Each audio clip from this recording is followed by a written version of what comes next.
అయితే బంజారా సేవాదళ్ పెట్టడానికి ముఖ్య కారణం మీకు అందరికీ వివరించాలి. అదేంటంటే మైదాన ప్రాంతం అనేది తెలంగాణలోని ఒక ప్రాంతం మైదాన ప్రాంతం, మరొక ప్రాంతం ఏజెన్సీ ప్రాంతం. గిరిజనులు ఉండేది ఏజెన్సీలో కొంతమంది ఉంటారు, మైదానంలో కొంతమంది ఉంటారు. పాపులేషన్ పరంగా చూసుకుంటే 70% జనాభా గిరిజనులు మైదాన ప్రాంతంలో ఉంటే 30% జనాభా ఏజెన్సీ ప్రాంతంలో ఉన్నారు. నారాయణపేట నుండి రమేష్ నాయక్ గారు ఉపాధ్యక్షులు, వారిని కూడా వేదిక మీదకి రావాలని కోరుకుంటున్నాము. వారి బృందంతో అందరు రావాలి, వాళ్ళు వేదికపైకి రావాలి. కుర్చీ ఉంపర్లేలా. అయితే మైదాన ప్రాంతంలోని జిల్లాలు ఉమ్మడి మహబూబ్ నగర్, రంగారెడ్డి, మెదక్ జిల్లా, నిజామాబాద్ జిల్లా, కరీంనగర్ జిల్లా ఇంక్లూడింగ్ హైదరాబాద్ కూడా మైదాన ప్రాంతంలో ఉంటాయి.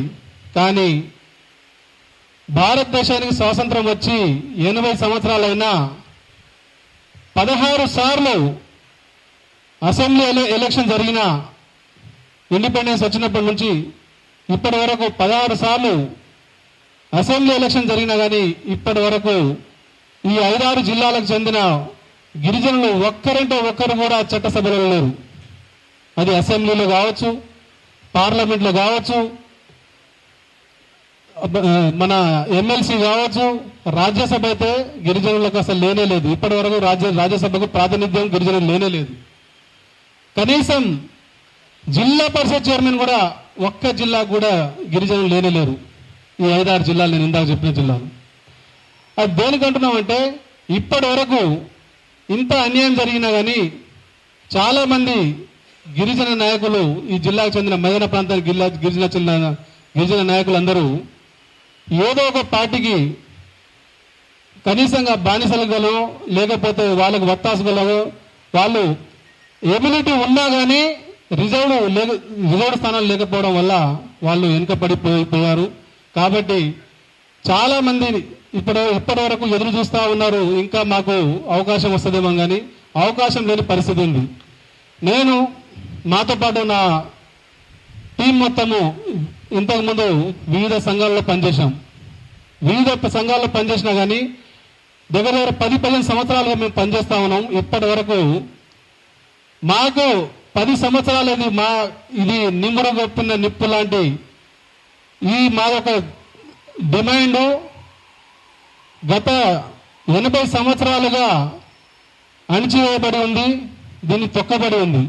దీన్ని మేము ఖచ్చితంగా మేమంటున్నాం ఏంటంటే, అరే ఇన్నాళ్ళు ఏమైంది, అరే ఎప్పుడు చూసినా కానీ ఏజెన్సీ అంటే ఉమ్మడి వరంగల్ కావచ్చు, ఖమ్మం కావచ్చు, ఆదిలాబాద్ జిల్లా అటు సైడే ఉన్నాయి. మొత్తం 12 రిజర్వ్ స్థానాల్లో దేవరకొండ ఒకటి తప్పిస్తే మొత్తం 11 స్థానాలు, మొత్తం ఖమ్మం జిల్లాకు 5, వరంగల్ జిల్లాకు 3, ఆదిలాబాద్ జిల్లాకు 3, అలా మొత్తం వన్ సైడే మొత్తం వెళ్ళిపోయింది.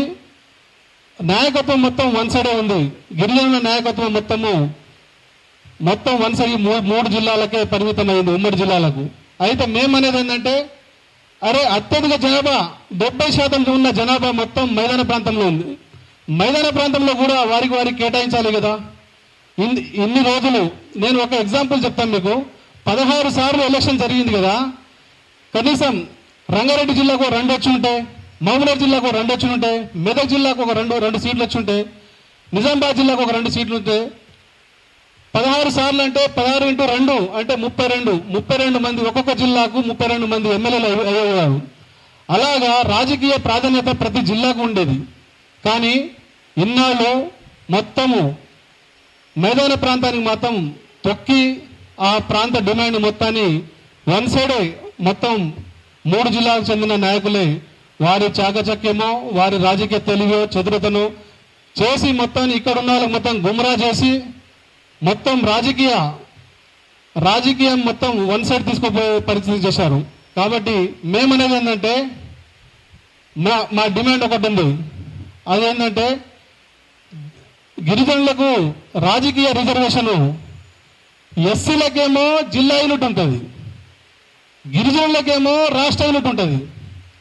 మేమేనేదంటే రాష్ట్ర యూనిట్ ఉంది కాబట్టి వన్ సైడ్ తీసుకొని వెళ్ళిపోయారు. మా ప్రధానమైన డిమాండ్ బంజారా సేవాదళ్ ప్రధానమైన డిమాండ్ గిరిజనులకు రిజర్వేషన్, గిరిజనులకు రాజకీయ రిజర్వేషను జిల్లా రాష్ట్ర యూనిట్ రద్దు చేసి జిల్లా యూనిట్గా ప్రకటించాలి. ఇది మా ప్రధానమైన డిమాండ్. ఇంకొకటి ఏంటంటే డీలిమిటేషన్ అనేది భారత ప్రభుత్వం నెక్స్ట్ అది పార్లమెంట్లో ఉంది బిల్లు. ఆ బిల్లు రేపో మాపో అది పాస్ అయ్యే అవకాశం ఉంది.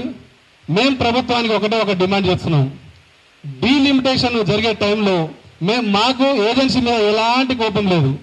వారికి ఆ సీట్లు అక్కడ ఉన్నాయి కాబట్టి మాకు అది గుంజుకొచ్చి మాకు ఇవన్నీ మేము అనట్లేదు. ఒక అవకాశం ఉంది. రాబోయే ఎలక్షన్లో డీలిమిటేషన్ ప్రక్రియ జరుగుతుంది కాబట్టి ఈ డీలిమిటేషన్ జరిగినప్పుడు ఎన్నైతే స్థానాలు వస్తాయో అవి మొత్తము కనీసంగా 119 నుండి 170, 180 వరకు పెరిగే అవకాశం ఉంది. ఈ స్థానాలలో గిరిజనులు కూడా 7-8 స్థానాలు అయితే పెరగబోతుంది, కొత్తగా వస్తాయి. అప్పుడు ఆ ఎన్ని స్థానాలు పెరుగుతుందో అట్లా జిల్లా యూనిట్గా తీసుకొని ప్రతి జిల్లాకు 2 లెక్కన ఇచ్చినా కానీ ఇక్కడున్న మైదాన ప్రాంతంలో ఉన్న జిల్లాలకు మాత్రం న్యాయం జరుగుతుంది. ఇది మేము ప్రధానంగా మీకు చెప్పబోయేది. ఎందుకంటున్నామంటే 70% ఉన్న గిరిజనులు, మైదానంలో ఉన్న 70% గిరిజనులకు రాష్ట్ర నిధుల్లో కూడా 30% ఉన్న ఏజెన్సీకేమో 65% వాటా వెళ్తుంది నిధులు. 70% ఉన్న గిరిజనులకు ఇక్కడ మైదానంలో 35% వాటా వస్తుంది. కనీసము గిరిజనులకు ఇలాంటి హక్కులు ఉంటాయా అనేది కూడా మైదాన ప్రాంతం వాళ్ళ గిరిజనులకు తెలియలేకపోతుంది. ఏమున్నా కానీ ఎక్కడ సమస్య వచ్చినా కానీ మొత్తం ఖమ్మం, వరంగల్, ఆదిలాబాద్ జిల్లానే అటు సైడే మొత్తం వెళ్తుంది గిరిజనుల కోసం. కానీ ఒక్కసారైనా మహబూబ్ నగర్ సైడ్ తొంగి చూడలేదు. ఏ ప్రభుత్వాలు వచ్చినా ఎవరు వచ్చినా కానీ ఇటు సైడ్ మహబూబ్ నగర్లో ఎంతమంది జనాభా ఉంది లెక్క తీయండి. రంగారెడ్డిలో ఎంతమంది ఉన్నారు, నల్లగొండలో ఎంతమంది ఉన్నారు, మెదక్లో ఎంతమంది ఉన్నారు, నిజామాబాద్లో ఎంతమంది ఉన్నారు. అలాగా మనం కూర్చున్న హైదరాబాద్లో కూడా చాలా చాలా దగ్గర 35 తండాలు ఉంటాయి హైదరాబాద్లోనే. కానీ పెద్ద తండాలు ఇప్పుడు పెద్ద కాలనీలు ఉన్నాయి. అలా మొత్తము ఈ మైదాన ప్రాంతానికి మాత్రం అణిచివేయబడింది. దీన్ని మేము ఖచ్చితంగా దగ్గరండి పోరాడదాము. మీకు ఇంకో విషయం చెప్పాలి. ఏజెన్సీ ప్రాంతం అంటే 5th షెడ్యూల్లో ఉంటుంది కాబట్టి మేము ఏజెన్సీకి అన్యాయం చేయమని మేము అనట్లేదు. ఏజెన్సీకి కూడా ఈ విధంగా చేసి ఏజెన్సీకి రావాల్సిన బెనిఫిట్స్ కూడా ఇక్కడ ప్రభుత్వాలు ఏం చేసిందంటే మైదానాన్ని ఏజెన్సీని క్లబ్ చేసేసి ఏజెన్సీ ప్రాంత వాళ్ళకు వచ్చే హక్కులను కూడా హరిస్తుంది. అది ఎట్లా అంటే 5th షెడ్యూల్లో ఉంటే వారికి జీవో నెంబర్ 3 పీసా చట్టం కావచ్చు, 170 కావచ్చు అనే బలమైన చట్టాలు ఉంటాయి. అన్ని స్వయంగా మొత్తం అక్కడ ఉన్న గిరిజనులే వాళ్ళు పరిపాలించుకోవాలని చెప్పేసి అక్కడ ఉన్న ఉద్యోగాలు కావచ్చు, అక్కడ ఉన్న రాజకీయ వ్యవస్థ కానీ మొత్తం గిరిజన చేతిలోనే ఉంటుంది. కానీ మైదాన ప్రాంతంలో ఉన్న దాన్ని క్లబ్ చేసేసి వాళ్ళకు వచ్చేది ఈ సీట్లు కూడా మొత్తం ఏజెన్సీలో ఉండే మొత్తం ప్రతి సీటు కూడా మొత్తం ఎస్టీలకు రావాలి.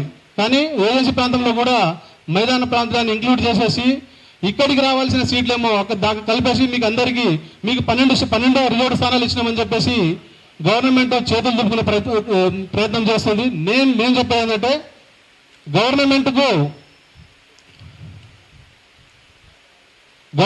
నేను చెప్పేది ఏంటంటే ఇకనైనా మేలుకొని అసెంబ్లీలో మైదాన ప్రాంతానికి అన్యాయం జరిగిన విషయము జిల్లా యూనిట్కు రాష్ట్ర యూనిట్ రద్దు చేసి జిల్లా యూనిట్గా పరిగణన చేసి అసెంబ్లీలో తీర్మానం చేసి దాన్ని పార్లమెంట్కి పంపించి పార్లమెంట్ నుండి ఎలక్షన్ కమిషన్ ఆఫ్ ఇండియాకు పంపించాలని మేము ప్రధానమైన డిమాండ్.